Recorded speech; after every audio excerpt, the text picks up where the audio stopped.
为什么我睡觉的时候会打呼？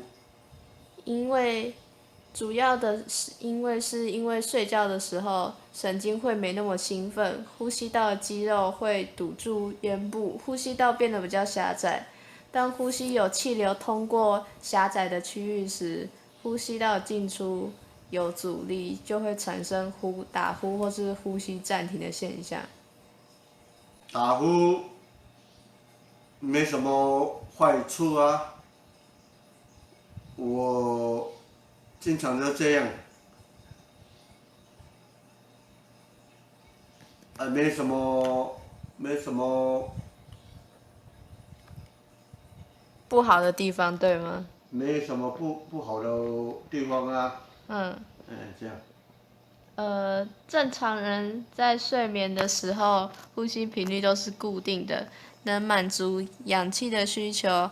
但是如果是你的话，你在睡眠的时候会有很多时候都是没有氧气吸入的，长期下来就会造成身体缺血、缺氧，更容易引发各种疾病。只是现在还没发现，但是其实打呼对身体是有坏处的。好，下一个问题。那现在怎么改善和处理呢？第一个改善方法是侧睡，侧睡可以减轻呼吸道阻塞的情况，让舌头不会因为仰睡塌陷而阻塞呼吸道，或是用枕头将头部角度抬高，也可以改善打呼及睡眠呼吸中止的问题。第二个情况就是你最该避免的，就是要避免喝酒，酒精和镇定剂会减少那个喉咙后面肌肉的张力，让人比较容易打呼。不是哦，我了解了。医生哪一科？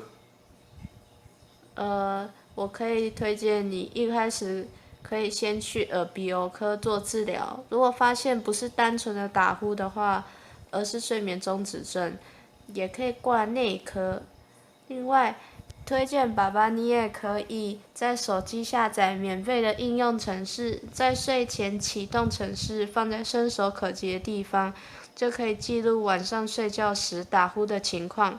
记录完会有打呼的记录和图表，也助于医生参诊治疗参考和追踪哦。